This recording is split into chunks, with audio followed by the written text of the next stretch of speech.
Good morning. It's 4:20 a.m. You know, I used to have trouble sleeping, but now I have much less trouble because I'm getting up at 4 in the morning. Before 5 anyway. I'm so sleepy that I sleep well. For some years I relied on suicidal thoughts to help me go to sleep. By day I'm not a particularly morbid person, but at night I would lie in bed imagining that I was hammering a knitting needle into my ear or swan diving off a ledge into a black void at the bottom of which were a dozen sharp, slippery stalagmites. Wearing a helmet and pilot's gear, I would miniaturize myself and wait for a giant screwdriver to unscrew the hatch at the nose of a bullet. I would be lowered into the control room of the bullet, whereupon the hatch would be screwed tight over me. At a certain moment, I would flick a switch and the gun would fire, throwing me back in my seat. I would shoot out the muzzle and over the sleeping city, following a path towards my own house. I would crash through the window and plunge toward my own head. And when the bullet dove into my brain, I would fall asleep. Now I lie in bed and think a few random things about soil erosion or painting a long yellow strip on the side of a black ship, and because I've gotten up so early, I just fall asleep. The soporific suicidalism peaked several years ago when we were staying for a few months in San Diego, so that I could, quote, encourage, end of quote, a group of doctors who were supposed to be revising their textbook.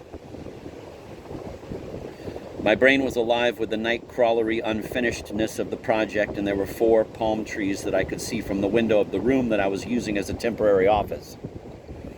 The palms were beautiful trees in their way, especially as part of a quartet, but there is an intrinsic scrawniness to the palm, which grows like a flaring match, with a little fizzle of green at the top.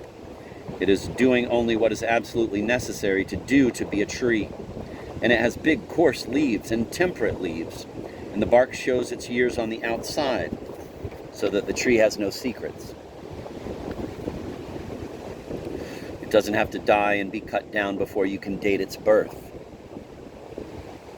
I would look up at those 4 trees as I worked, and then at night I would imagine digging my own grave, because it just seemed that it would be so much easier to die than to get those 3 contentious doctors to contribute their material for the new and heavily revised edition of Spinal Cord Trauma. Claire and the children would be fully provided for as long as I was able to craft a way of dying that didn't seem like suicide. But eventually the new edition was written, and then it was copy-edited and indexed and published and distributed, and now medical school students are buying it and underlining things in it, and all is as it should be.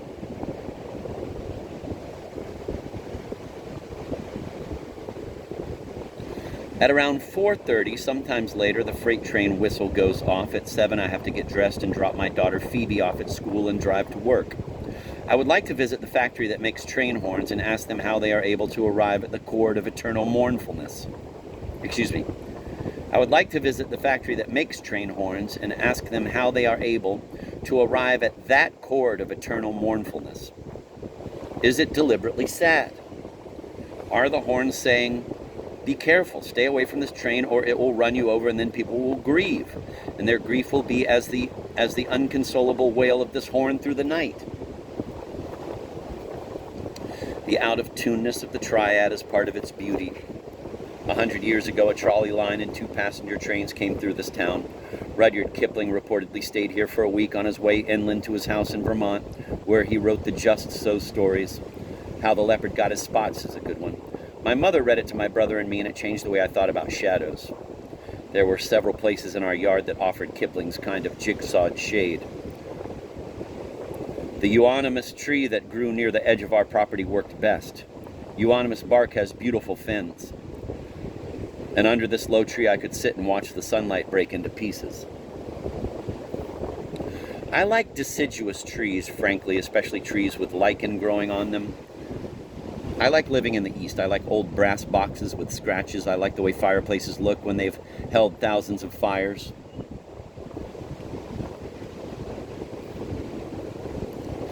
The fireplace that I'm sitting in front of was built supposedly in 1780. How many fires has it held? 200 a year times 200 years. 40,000 fires?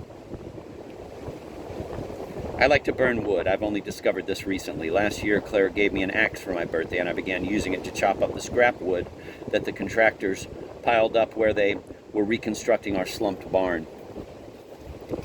If If you bring the axe down really hard right in the middle of a 6-inch board, the board will break in 2 long ways, and the grain of the breakage will sometimes detour nicely around a knot hole. Then you can chop across the grain.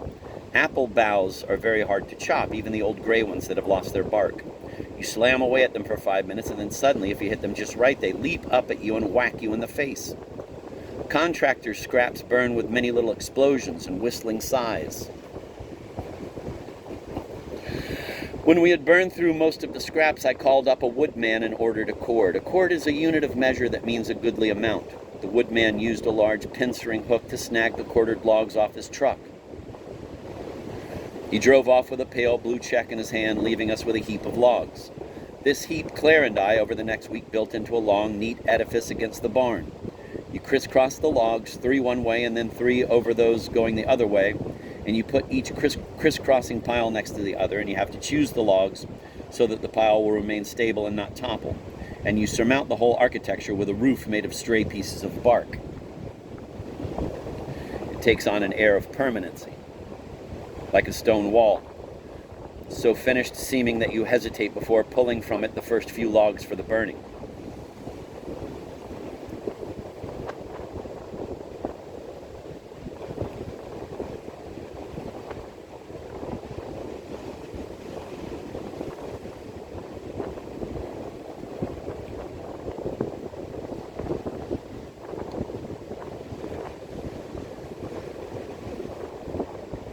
The woodpile quickly became an object of fascination for the duck. She roots in between the logs and bangs at the bark with her beak until some breaks off to see if there are bugs underneath. Now that everything is frozen, there is much less for her to eat there, but once in the fall, I lifted a bottom log for her, and she found an ant colony and several worms, which she consumed with much lusty beak smacking. She is a dirty eater. She snuffles in mud and grass and then goes over to the plastic wading pool that we set up for her and drinks from it, and streams of dirt flow from her beak as she scoops up the water.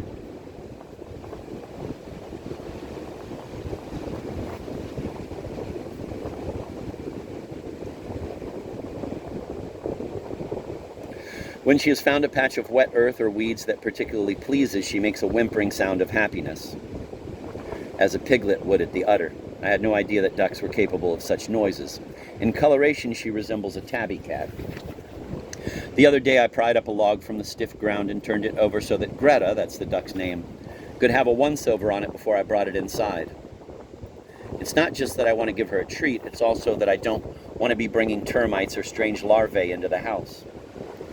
She rooted all over the exposed underside as if she were teletyping a wire service story on it. Finally, she located, hidden in a crevice, a brown thing that excited her. She was able to pry it out. It was a frozen slug. Its slime had grown ice crystals, giving it a kind of fur. I couldn't tell if it was hibernating or dead. The duck tumbled it around in her beak and tossed it into the water whose icy edges she'd broken earlier, and eventually much of it went down her gullet. She bobs her head to work things down into the lower part of her neck, and I suppose her gizzard goes to work on them there.